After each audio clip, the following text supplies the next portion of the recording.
was taking to Twitter to praise his achievements. Pop icon Cher, who features in the 1981 hit Dead Ringer for Love, she tweeted, "I had so much fun with Meatloaf. I'm very sorry for his family, friends and fans."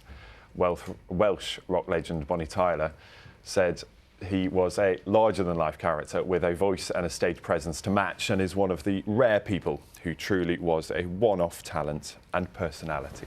Theatre composer Andrew Lloyd Webber posted, "The vaults of heaven will be ringing with rock." He also said, "Give my best to the late songwriter Jim Steinman, who wrote Bat Out of Hell," and he and Meatloaf were very, very good friends. An 80s pop icon, Boy George, recalled a time Meatloaf turned him upside down in a Chinese restaurant. OK, we will find out more. Let's speak now to singer and Meatloaf's friend, Imelda May. Imelda May, morning to you. And firstly, I will say to you, I'm so sorry for your loss. This is a man who had such a big impact on so many people's lives. How will you be remembering him? Oh, my God.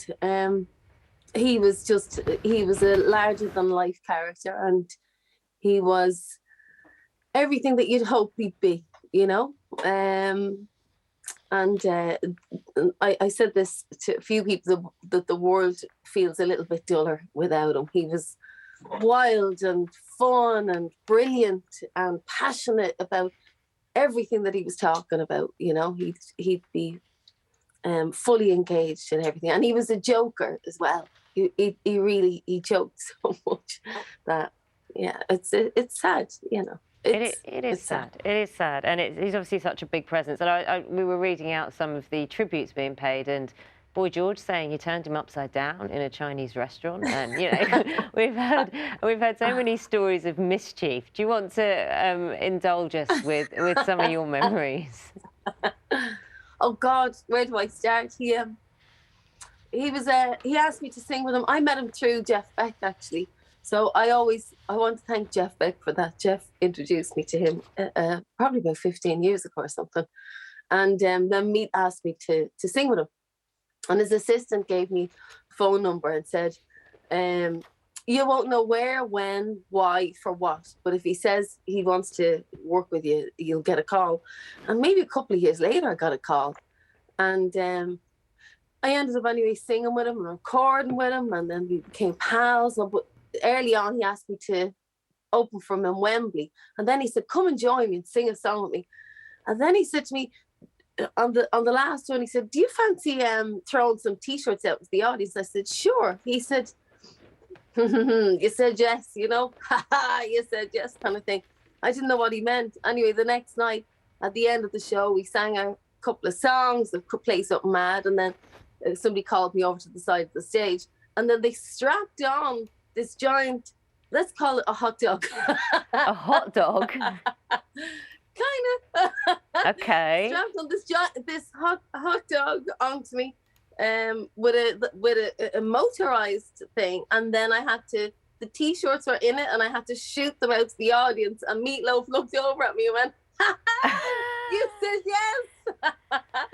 And then he started firing them at, they said, don't put them at people's heads, raise it up. And he was firing it at people's heads. They were all in on it, you know, they knew this was coming. And it was just, I nearly died laughing. It was wild. He was absolutely wild. I know you recorded a revised version of Do Anything for Love together. I know you also spoke to him recently as well. Yeah, I got to talk to him a couple of days, Wednesday night. And I got to tell him I loved him. I got a call from Paul Crook, his right-hand man, the lovely guitarist and one of his best friends.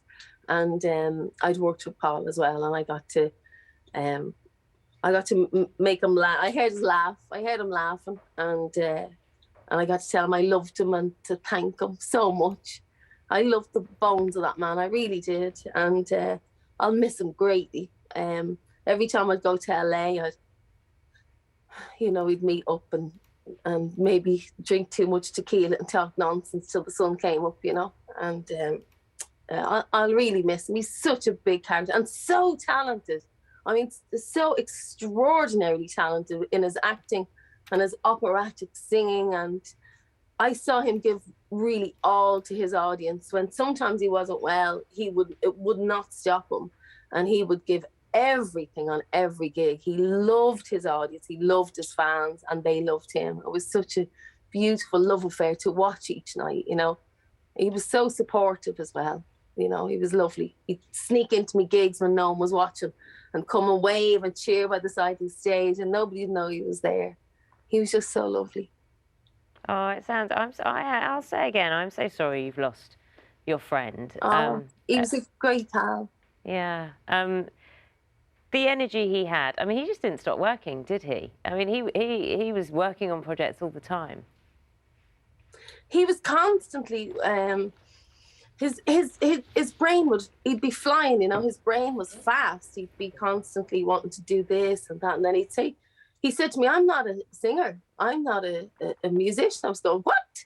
He said, "I'm an actor. I was an actor first, and then I became a singer." And then he was saying to me, "You need to act. You need to act. You feel it like I do." You know, it's that kind of, and which I am doing now, and it's because of him. You know, so he had influence over everybody. He was so passionate about life. You know. Tell me the song that we should play today, just to rock out to, or, you know, just sit and remember.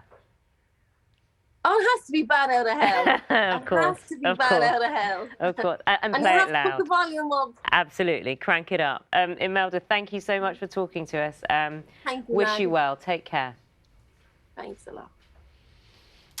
We can now speak to rock and roll singer Suzi Quatro as well. Suzi, good morning to you. It's nice to have you with us too. I don't know how much of that last interview you were able to hear, but have you been doing that? Have you been turning up the music pretty loud and listening? Yeah, I think when something like this happens, you tend to immerse yourself in the legacy. And I was watching they had a documentary on last night. I was watching that, and I called my husband directly afterwards, and I found myself saying, "Wow, just wow, what a talent." You know, it's so funny as a woman. He wasn't what you call good looking, but yet he was gorgeous, if you get my drift.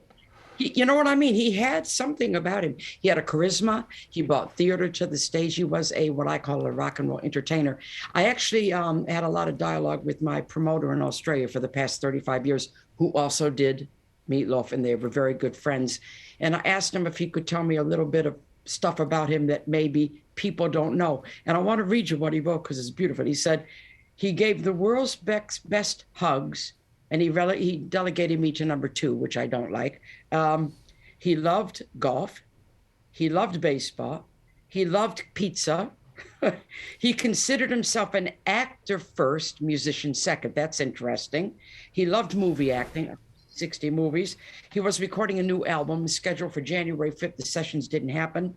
Pearl, Amanda Scott, and band members were all around his bedside in the last hours, and he passed away quietly with Deborah by his side. And I know from my friend Harley Metcalf, that's his name, that his wife called Harley to speak with him, you know.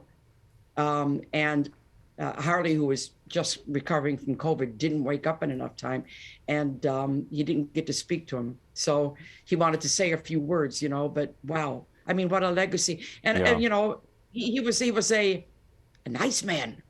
That's the whole thing. For all that, whatever he does, a nice man, you know. And yeah, it's sad. And Suzi, as you said, an actor, an entertainer, and a musician. And you'll know this, it's very hard to be good at all of those things, isn't it?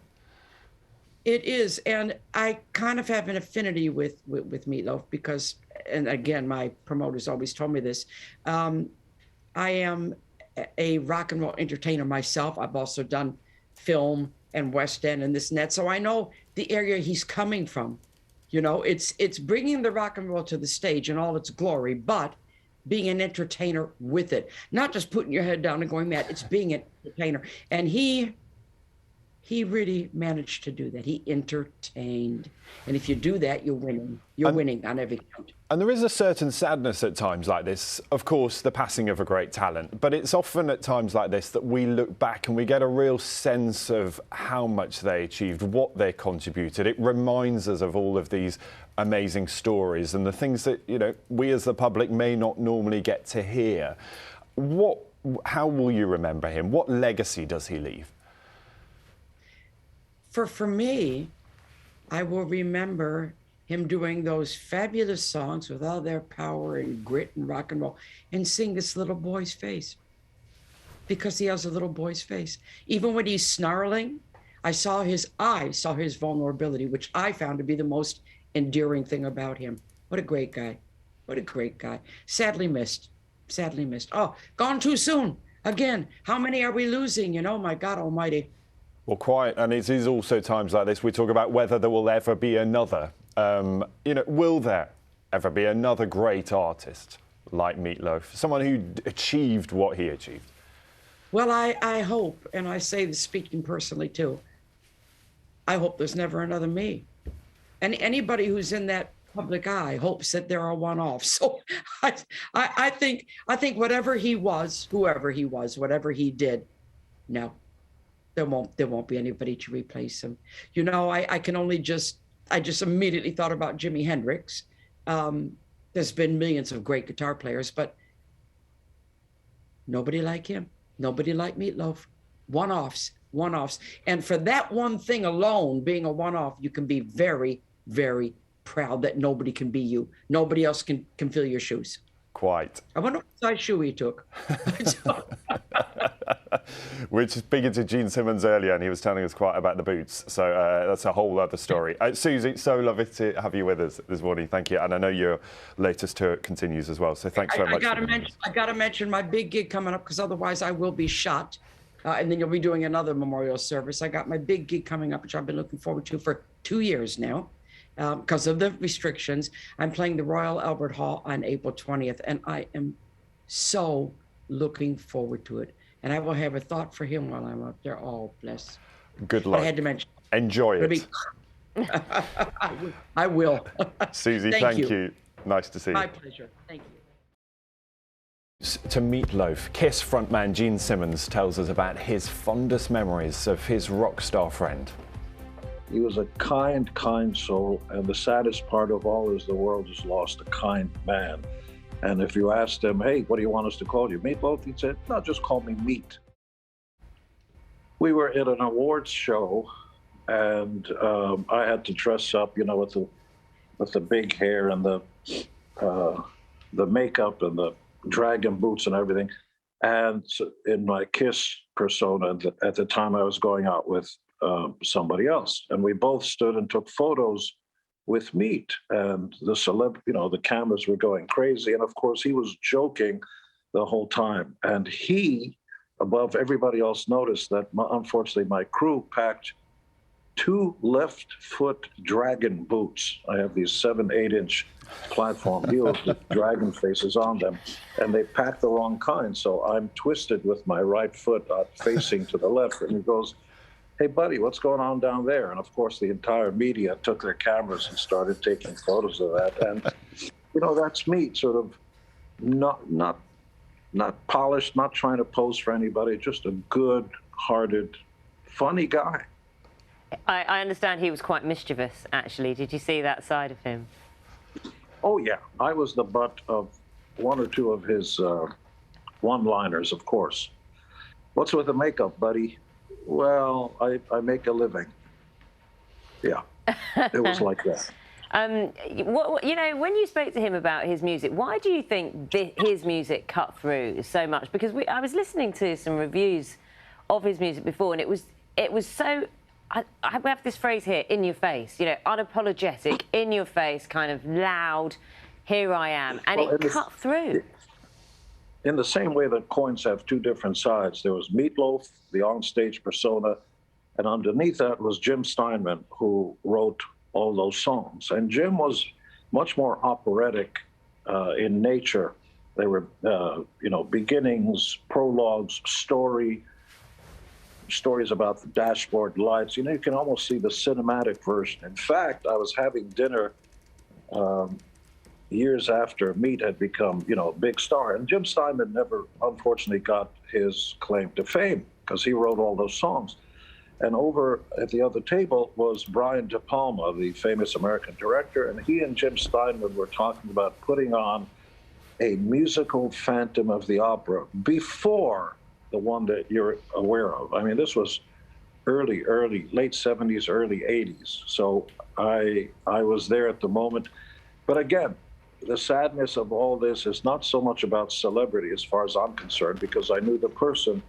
The sadness is that a kind person has passed, and the world is worse off for him not being here. We're very mindful because, of course, he was your friend, and we know you're talking to us whilst grieving as well. So and for that, we are very grateful. Jean, he was still working, wasn't he? I understand he was working on another project. He had so many ideas. He didn't stop being creative.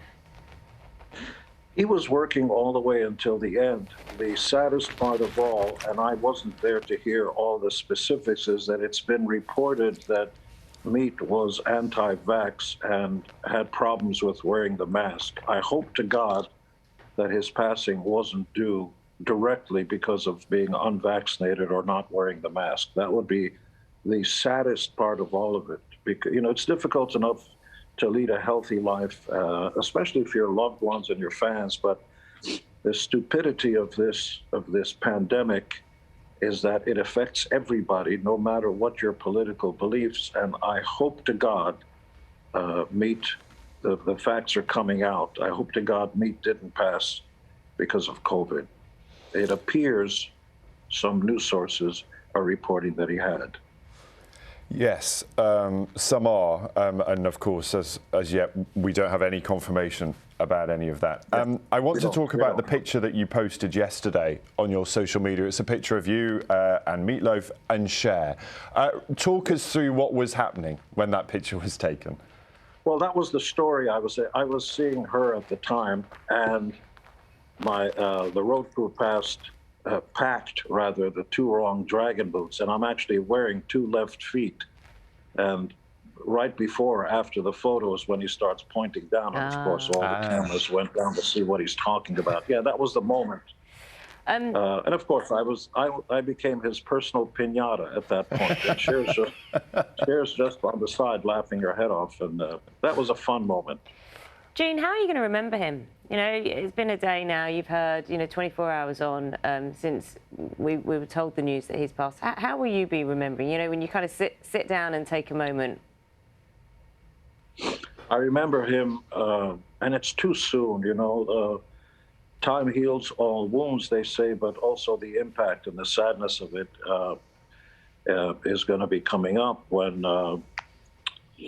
Dead Ring or something else comes up. You're gonna sort of remember oh yeah, I remember when that happened. And sadly, the greats, more than one great has passed recently. I mean, it's just Prince and David Bowie and just on and on and on and on. And the sadness of it is every time, if I had a personal relationship or knew these famous people, when the music comes on, it reminds, the personal thing. The masses will remember how much the music affected them, because let's be clear about this. Music isn't just music. Your favorite song is the soundtrack of your life. And so music, when it's really important, really affects you. It's the music you play at your weddings, sometimes at your funerals, but certainly it's the soundtrack of our lives. And apropos Meatloaf. Kiss from Jean Simmons speaking to us a little earlier.